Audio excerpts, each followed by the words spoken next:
Looks like we're live. How you doing tonight? Oh, I just hanging around, and it's freezing here. Let's see if we can build up an audience real quick. I don't see any watchers. I'm pretty sure I made this. Last time I forgot to make it public. But this time I'm pretty sure I did. So let's see if we can get an audience. Well, we can do a quick check.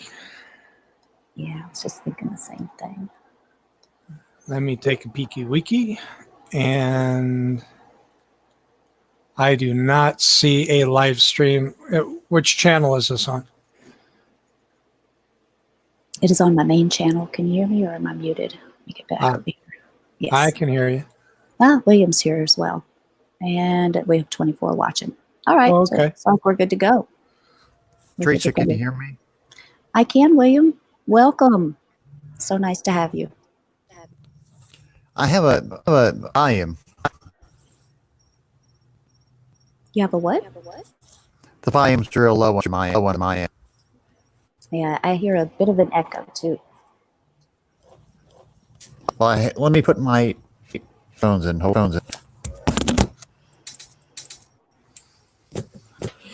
Do it live. Let's see if I can get to the comments. All right. Miss Jill got a notification. That's awesome. I was hoping that Desert would give us a little update on everything that's going on, because I know that he does those with the court updates, and I was kind of hoping we could get started with that. What you got for us, Desert? Falling flat on my face, other than I did kind of put out another video with a quick little, just a snapshot of today. And I did get a notification just after 4 o'clock that Adam Kratt, California Guardian, was released from custody today. I'm glad to hear that. I had heard that he was given, 50 days time served. And so that was why he was able to get out today. Am I right about that, or did I mishear that? Well, then, there was others in the video that I put up stating that he was with SGV News, Jose Gonzalez, and there was something said, and I haven't had a chance to review it. So I'm uncertain what the circumstances were. Now, when it's possible, and I remember to do it, is the individuals that are taken into custody or being held, I attempt to put a Vine link notification up. So when certain individuals are released, I will know about it immediately. And Adam happened to be one of them. That's a nice little bit of advice for people that are following things like that, is that you can do those Vine things when you know that they're in custody. Many times, most jails will do that. Yeah, and I can't remember which one it was that I found that is difficult to get that sort of notification from. Not all use it, but most do. And there's 2 different ways to do it. Most of the time I go through the Vine website, and the Vine website, you can search any state. I did sign up, I believe, on an application, and the application is very limited. However, you can still set the Vine links for notifications, either for cell phone, texting, phone call, email. I mean, there's several ways you can get notified by Vine.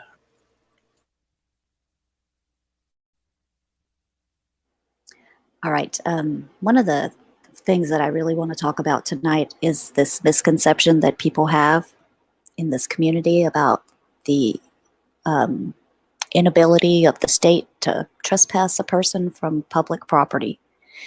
And I had seen several videos from the last couple of weeks where that was an issue. And, with the chalking, I'm not sure if they were I don't believe they were charged with criminal trespassing, but they were charged with some sort of chalking thing. But there's other people that have been charged with criminal trespassing, and one of them, I believe, was, I think his name was Recalcitrant News. I'm not exactly sure what his name was, but he was with El Jefe this week, and was in a public building and was asked to leave and didn't leave, and thought he was able to just stay there because he thought he couldn't be trespassed from public property for some reason, and he was arrested. So I'm so glad you're here tonight, William. I was wondering if maybe you could give us a little input on that.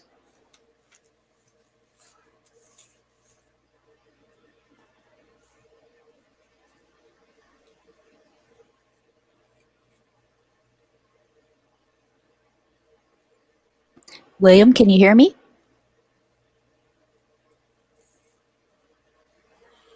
How about you, Desert? Can you hear me?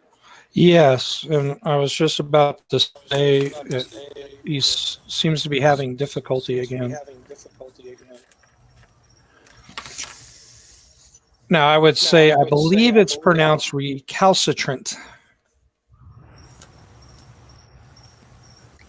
Did you have a chance to watch the videos?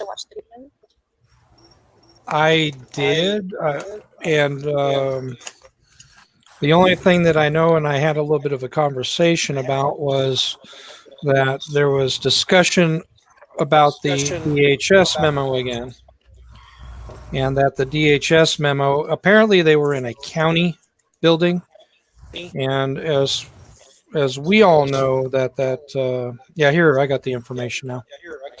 It's recalcitrant news, and his name is Matt Webster. And it was my understanding that they were in the Knoxville County complex, is what I heard. And so this is a county building. And of course, we know that the DHS memo has the only thing it has to do with is for federal protective services and the general, what is it, GSA? What's the General Services Administration?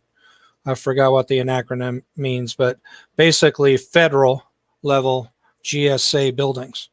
Has nothing to do with county or state or cities or libraries. Does the DHS memo have anything to do with the post office? No. I'm glad you said that, because I've heard people use it at the post office too. So, yeah, that quoting of the DHS memo is really not going to do you any good. And the poster 7 either. It's not going to keep you from getting trespassed from public property. No, absolutely not. And of course, California has a California Constitution, and within that Constitution, as it's been explained before, is the U.S. Constitution, and then there's the California Constitution, which grants you expanded rights above and beyond what the U.S. Constitution has. And there is our Constitution and state statutes and trespassing statutes here in California that when you see people going into a police department, let's just say here, that police department, when during regular business hours and is open to the public, it is extremely difficult to trespass anybody from that property. And we have seen people ushered out, and that can be a cause of action for somebody to file a civil rights action against that police department if you are ushered out. Now, of course, disorderly conduct and that sort of thing may vary. However, just the simple idea of going in and quietly recording in a police station lobby here in California is much different. Now, of course, there are certain other public entities within California, and their policies may vary, and that policy could be, and we always hear about the policy is not law. However, certain rules can be put into place, and those rules can be backed by law.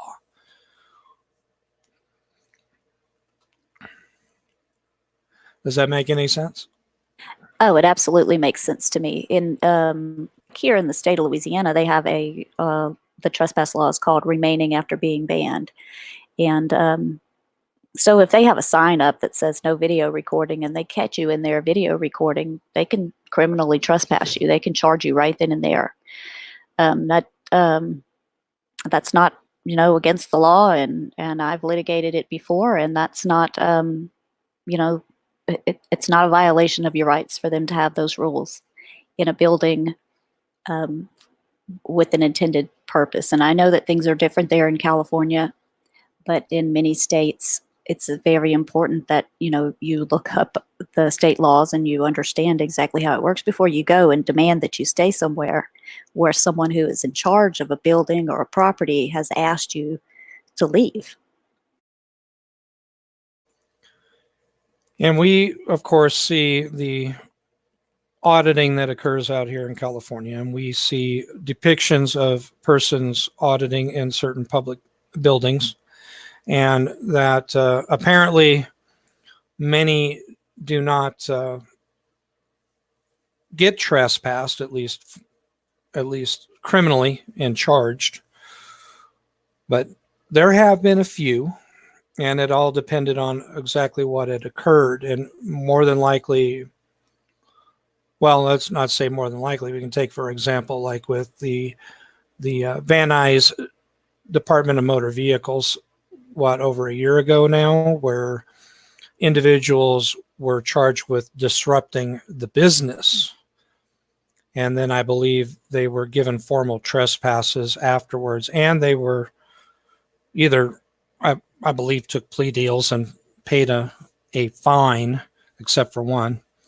And but these things do happen if you cause a disruption of service. You know, I can go into the California Department of Motor Vehicles, stand in the back corner, record what is happening in there. It is open to the public. I have a right to be there. I can express myself by recording. And as long as I'm not disrupting services, everything is fine. But when you start arguing with customers over your activities, and it can be considered disruptive. Well, let me ask you this, Desert, and I might not be completely familiar. I might not be as familiar with it as you are, but in the case of the hospital, we call it the hospital dumping case out there in California, weren't those people charged with trespassing? Yes, they were charged with trespassing because that, you know, the assertion is that is a public hospital. However, research shows that that is not a public hospital. It's not entirely public. It is still, there are still private organizations and that are involved with that. So it would be the same thing of, let's just say that you went to Walmart. Okay, it's open to the public. Anybody can walk in there, but Walmart is still a private business. That hospital is a private business. And that's what will come out, you know, at the end here when this goes to trial. If it goes to trial, if there's no plea agreements and it goes all the way to trial, I'm sure this is going to be some of the things that are going to be presented to the finders of fact to find out, is that public or is that private, and what rights does the public have as far as First Amendment protected activity per se, as far as accessing that. And I'm sorry, I'm somebody's bombarding me through Discord right now with comments that I'm making in here, and I am going to close Discord. So there we go. Anyway, we'll see. We'll see what happens with all of that. But yes, they were charged with trespassing. I would actually, I heard from William and he's having technical difficulties, so I'm afraid he's not going to be able to join us tonight. But I wanted to put in a link for the panel and invite anyone else that would like to join us. But just to let everybody know that that's what our discussion is about tonight, is about whether or not you can be trespassed from public property. I hope, Desert, that you'll hang around. You're sure welcome. welcome to. I'm going to imagine the panel's going to fill up, but who knows? Yeah, I can stick around.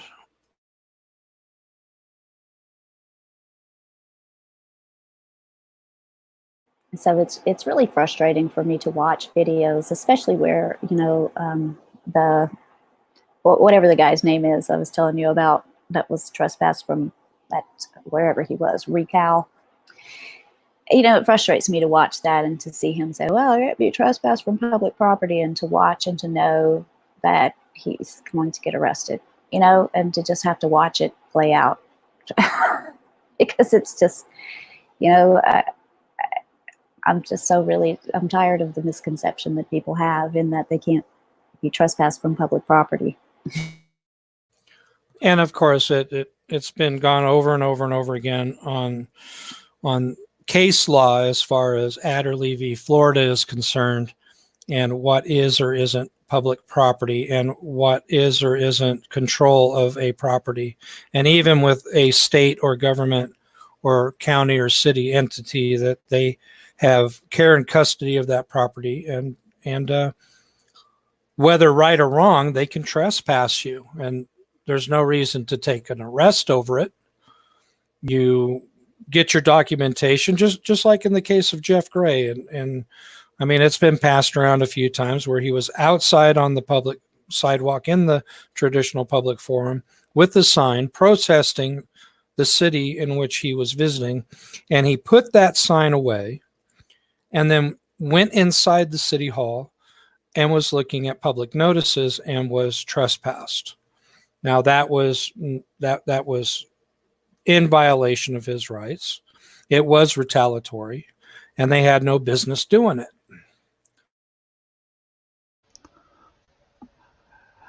Yeah, the auditors really need to read case law and read it all the way through and not say, Supreme Court says this. No, read it all.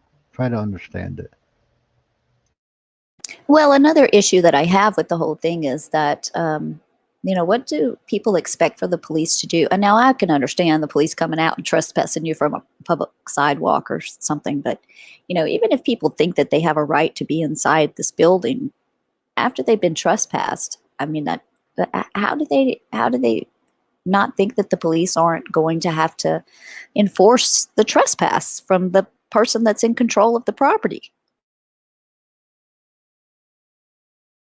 I think the biggest issue is, especially in that case, if you're going to go to a county complex that especially involves courts, if there are other agencies within that complex, you might want to just look up the local rules. And I know somebody had sent me some information about some photography rules at that complex. However, it referred to what the rules were as far as recording in the courtrooms. Now, I didn't research it. I wasn't there. I didn't get arrested for it. So I would suggest that they need to look up the rules of that building and what applies there. And then, of course, look up their state statutes as far as trespass is concerned, because that's going to help you even more so than dealing with case law and trying to understand case law, in my opinion.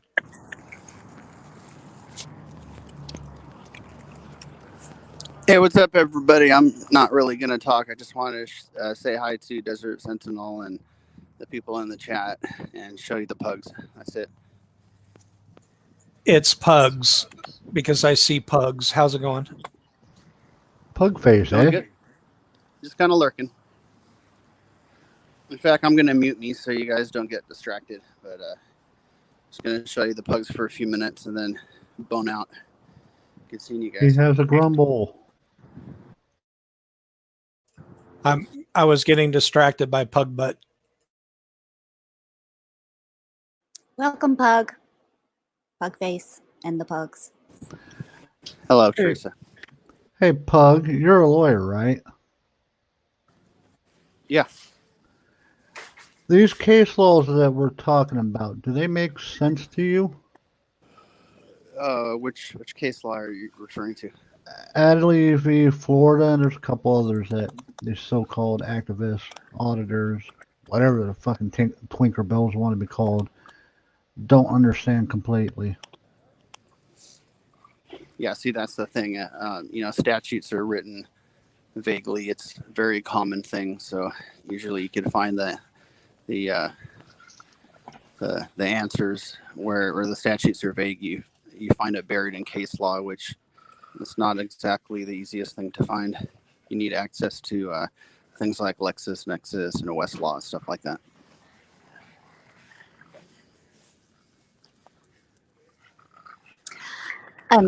Marbs made a comment about people reading through the DHS memo and reading through Poster 7 and still not understanding it, and reading through case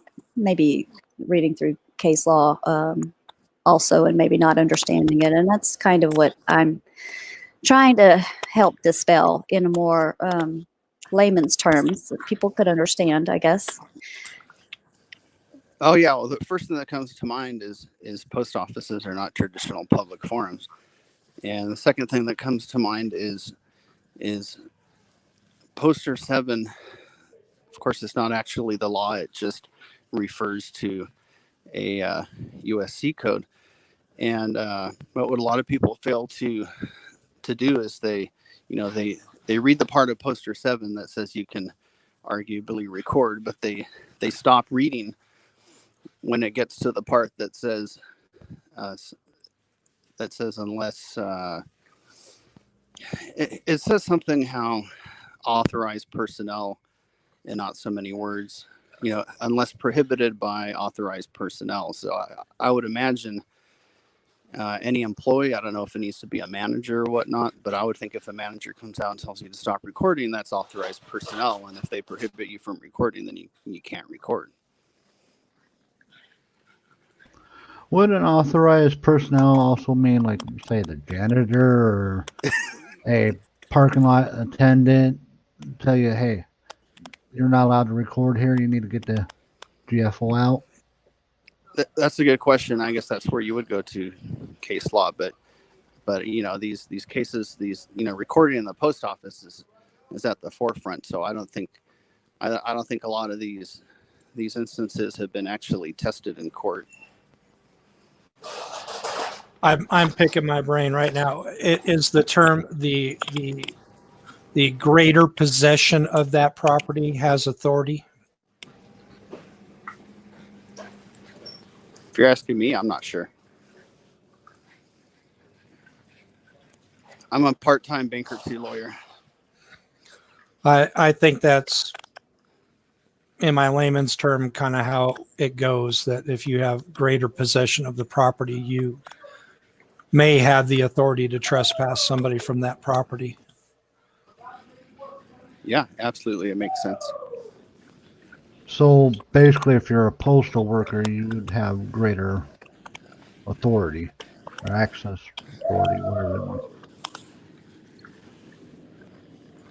I would say so. Anybody that is wearing a light blue shirt that says USPS on it, and they walk up to you and ask you to leave, and you don't, and then they tell you you must leave and you don't, then you could be in violation of or could be committing criminal trespass at that point. But we all know the issues that occur dealing with the post office, and they don't have the personnel to enforce their rules immediately, unless, of course, you're at like a major distribution center and they may have postal police there or postal inspectors. That these small little post offices that are out in Pundak, Egypt, like where I live, may have to rely on local law enforcement to trespass you, and they may not have an agreement in place. So it's always difficult, and it always has been difficult. I've always felt, in my opinion, that post offices are always a soft target. Even here in California, it's always been, in lack of a better term, the shit and split, where you go in and run around and record and then retreat to the traditional public forum for law enforcement to arrive, and there isn't much that they can do about it. They may tell you, well, I guess, yeah, you're okay, you can record, or they may tell you they don't want you back on the property.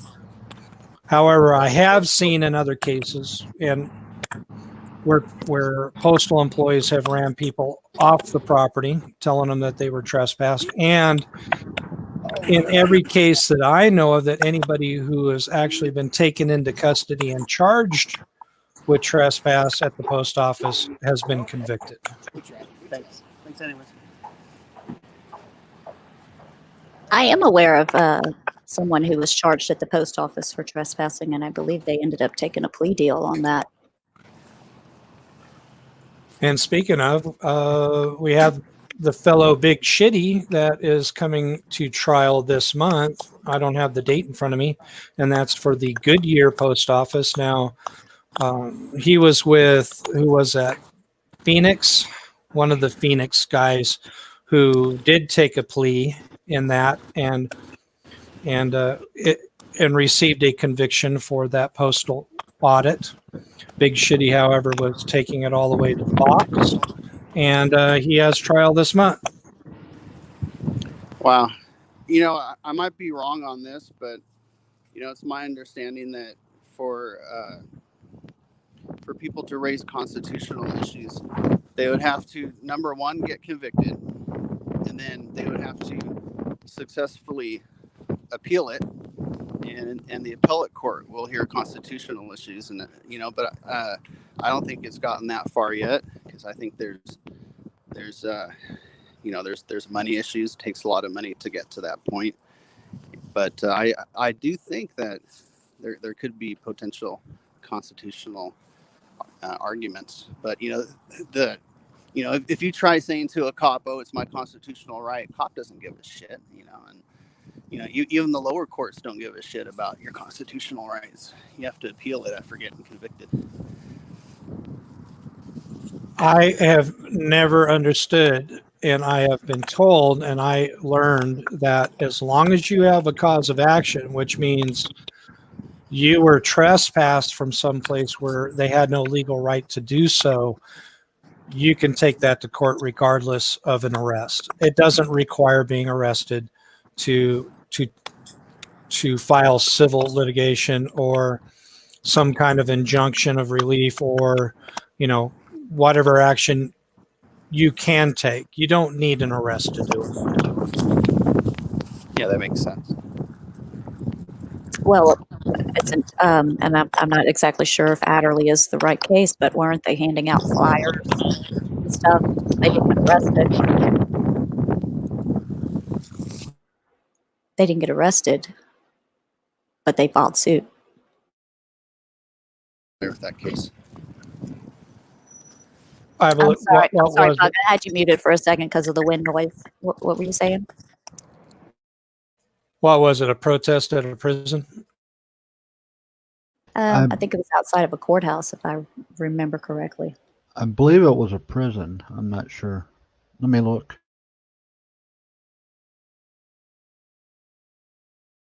I mean, yeah, I'm really sure it was at a prison. And I mean, I look at Adderley as far as property rights. I look at Grace as far as what is or isn't a traditional public forum.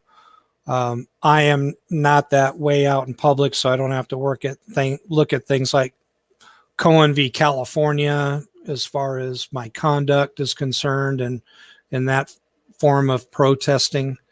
But there, and also that when I'm looking at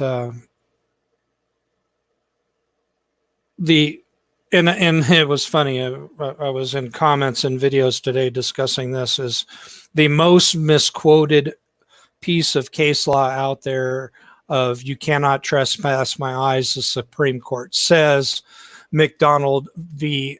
United States, when it was the eye cannot commit the trespass, and it had nothing to do with photography.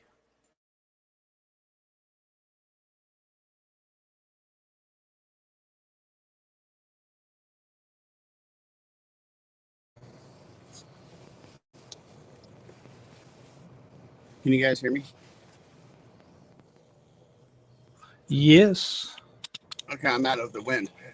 I want to add that even if it gets to the point where it's challenged in the higher courts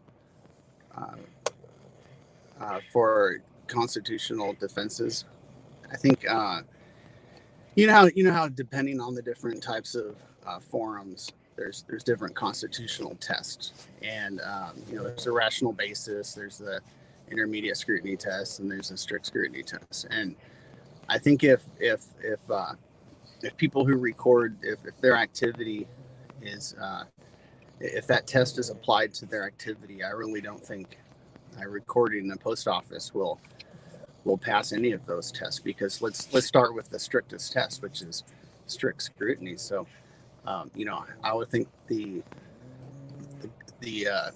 government has a shit, freaking forgot, but okay, so it's a balancing test, and I think customers' right to privacy, shielding their credit card information, shielding their addresses, I think that interest outweighs the public's interest in recording in a public lobby.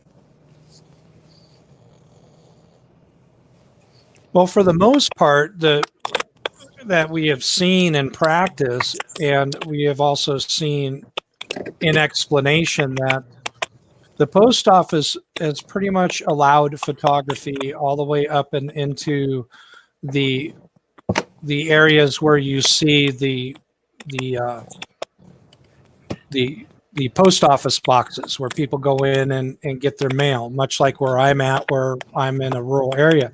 However, where it is still strictly restricted, according to them, is in the retail section of a post office. Now, some areas of older post offices may not have these barriers between what is retail and what is just the hallways where the post office boxes are, much like down in San Pedro, which is a very old post office there. Where I'm at, there's a doorway that splits the post box area from the retail section. And they've always allowed a certain level of passive photography inside the post offices. I tested that a long time ago. Nice. Yeah, I think the closer you get to the where the retail transactions take place, the more murky the waters get. And can you be trespassed from there and be charged criminally for it? Well, yes, we've seen examples of it, and with convictions. Yeah, you're right. And I think the reason why there's so many people that were actually allowed to record in the post office without getting trespassed is because generally cops are not lawyers, and a police officer might not interpret the law the same way a lawyer would. So I think people just get lucky sometimes, when they're not trespassed and they're not arrested. I think the post office is a really good example where that's happened several times, but I think courthouses is also a good example. City halls, we've seen it happen there before too. Yeah, the thing about courthouses is there's a lot of debate about well, is it the courthouse, or is the lobby the courthouse? I'm not in the courtroom, I'm in the courthouse, but most states actually have the definition of what a courthouse is and a courtroom is, and I've actually read statutes that define pretty much anywhere in the building as being considered the courthouse. So it's still not super clear as to whether you have the right to record in a public lobby in a courthouse. Usually you cannot, and if they let you record in a courthouse lobby, then in many circumstances, whatever cop is approaching you just might not really understand the complete definition. Well, the courthouse absolutely has a or I mean, has the ability or the right to be able to make rules and so forth to, control whatever they need to inside of the building for security reasons or things like that. Bookface, would you mind muting your mic when you're not speaking, please? Yeah, I'm gonna mute right now. Or you can mute me because I'm driving. Oh, sure, I sure will. I sure will. Yeah, oh, thank you. But I'm sorry, I kind of lost my train of thought. We know that courthouses they can make rules to protect their security and other issues inside of the building as long as they're narrowly tailored. And what are the other things that they have to have, Desert? They have to be narrowly tailored. They have to have, I believe content neutral. let me see if I can unmute Pug. This is hard. So we know that they can, make rules. And if they decide that they don't want people recording, I guess, inside of the courthouse building, and they have a good enough reason to do it, it's a neutral reason, then they can do it. Yeah, they need the least restrictive alternative means as well. Sorry about the beeping.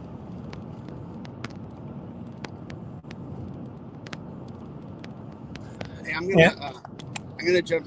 I'll try jumping in a little later when I'm in a more controlled environment. I'm gonna focus on my driving. It's good seeing y'all. Thank you so much for stopping by. Now, I would say that we have seen more examples of this. I know, especially with Eric Brandt and crew, about rules being put into place surrounding the courthouses there in Denver and trespasses. Eric seems to be, how many trespasses has Eric achieved in his pursuit to record inside the courthouses in Denver?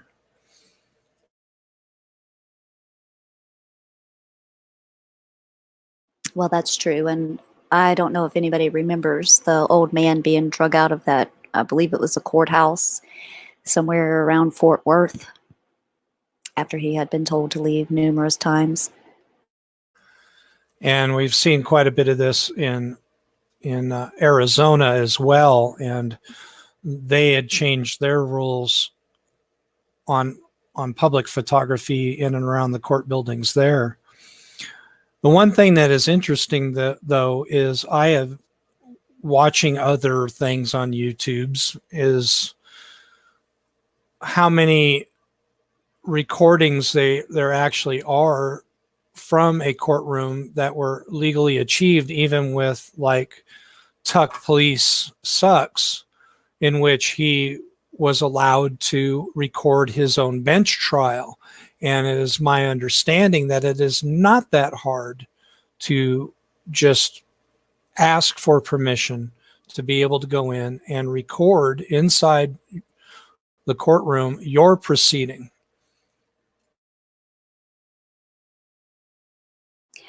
Most especially in Florida. I know that there's lots of stuff that comes out of Florida, but we see a lot of cases that are on TV from California too. And I recently saw a video, and it was the court's recording. And somebody had put this recording up on YouTube. And it was from, let me see, maybe 10 days or less ago that proceeding had occurred. And they already had the video of it from the courthouse.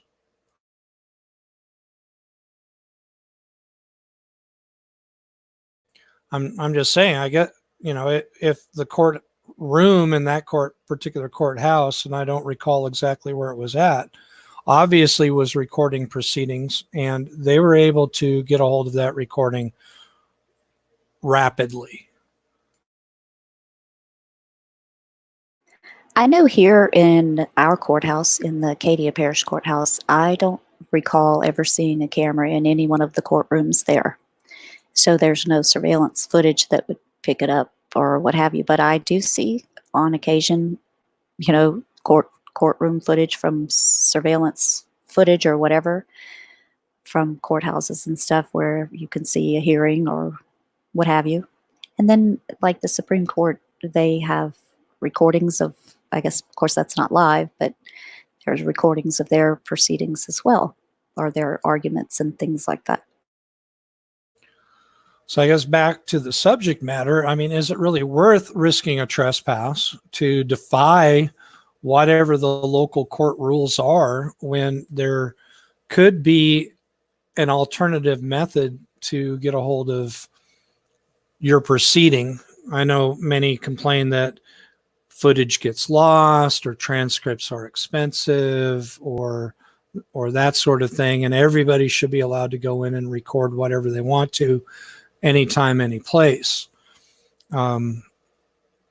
However, I think people need to explore what is available to them before you risk further an additional charge to whatever you're having to deal with in the first place. Well, that's definitely my point. Is and if someone asks you to leave, there's no harm in leaving and then taking care of whatever complaints or lawsuits that you need to file afterwards, as opposed to getting thrown down and handcuffed and tasered and beaten and drug out of a building. And I'm trying to recall the case. There's another fellow on YouTube. He's out here in California. He goes to public meetings, and I believe he was going to some law enforcement meeting, and the venue had changed, and it happened to be changed to the Pasadena courthouse, where that houses the Ninth Circuit Court of Appeals. And he has always recorded these public meetings. However, he was met at the door and was told that he could not record in that building for that meeting. And there was some objection. He broke out cameras. He started to record. He was arrested. And I believe he took it to a certain appellate level. And at a certain point in time, because his appeals were failing, that he gave up trying to take it all the way to the top, because the way things were going and the amount of money he was spending to fight it. Evidently what they did there at the courthouse, at least to the level he took it, was lawful and constitutional. Well, that brings up another kind of a strategy for people that want to test recording specifically, and that many states will. It is written in the statute that you are able to record a public meeting, and so that's one place that they can't tell you to stop recording. And that's one place that they can't tell you if you're quietly recording that you have to leave. And so there are ways to test that, but I don't know that the post office and the courthouse is the way. If you're auditing or testing it, that would be the way to do it. Yeah, I don't know if anybody. It's Grindle 60 something, and he's got a fairly large channel on YouTube, and I used to run into his videos from time to time, and I was aware of the situation that occurred in Pasadena. And he wasn't even really there testing photography. That was not his purpose. He's there to document public meetings. Now, whatever occurred at the door turned into something else. And maybe if there had been, I don't know if they changed this venue. I think there was the Brown Act involved. However, everything he was going through after that arrest and trying to appeal it was failing. There may have been a better way. There may have been a different way to handle that without getting into a confrontation with law enforcement and catching that arrest, because obviously he was convicted of that, and his appeals were fruitless.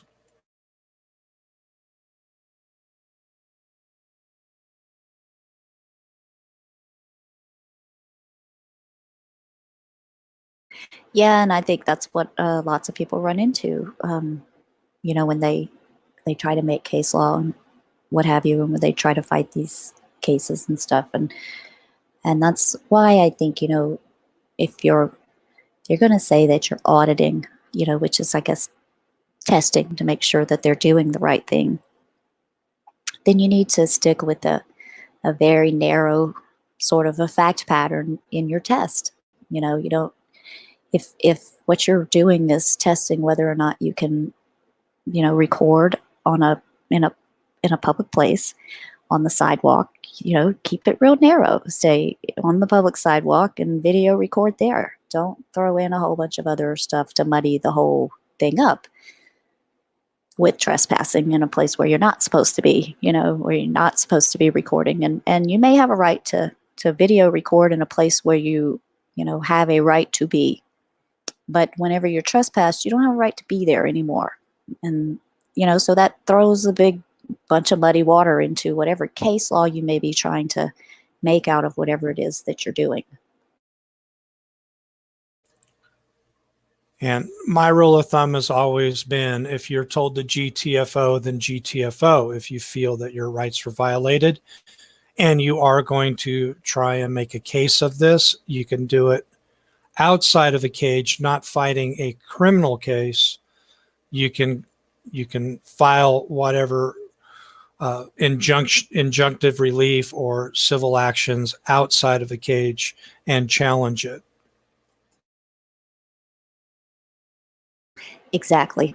We've been going on for about 45 minutes now, and I'm ready to kind of wrap things up. I wonder if you have anything else that you want to add, or if there's anybody else that wants to add anything or jump into the panel real quick. No, I would just say that there are many that are out there that are pushing the envelope on where they can and can't record. And as we've seen, and I have reported throughout this for the past 8 months now heavily, that there are charges that you have to fight. And now we are reporting on all of the court cases that people are going through, conducting themselves in a manner that may be unlawful. Now, we have a very full docket coming up here in January, and not all of them are trespass, of course. There's other issues that have evolved because of this activity. So you have to be very, very careful about what you're doing out there, and don't get yourself hemmed up, because every week more and more people continue to do so, and it's going to either cost you money to fight, or it may cost you your freedoms. Absolutely. And, that's my purpose for, I guess, doing this panel stream tonight, is because I just get really tired of having to just sit and watch people get hauled off in handcuffs doing something that I know that they're probably not going to be able to get out of. It's not going to be a lawsuit. And there's, I just don't like the misinformation that would suggest that that's the right thing to do. Otherwise, go out and do your public photography. I still do it. And so far, cross my fingers and poke me in the eye, I haven't had any issues. Yes, I absolutely love to take a lot of public pictures, and I do a lot of public photography. I do it on the side of the road and outside of my car, and there's lots of historical buildings and stuff around here that I take pictures of. And I don't know that, I've run into a few things here and there, but nothing like people wanting to drag me off in handcuffs or pepper spray on me or anything like that. So anyway, Desert, thanks so much for being here, and thanks everybody in the chat tonight for being here. And try to keep doing these at least once a week. So I want to reiterate that any of you guys in the chat are more than welcome to join the conversation right here on the panel. And so hopefully we'll be back next Sunday, but it may be Monday. So I'll try to put something up ahead of time to let everybody know. All right. Thank you. And everybody, if I don't see or hear from you folks out there in the YouTubes. Have a happy holiday, Merry Christmas, and a Happy New Year. Desert, you too. And thanks everybody for being here. Y'all have a nice evening.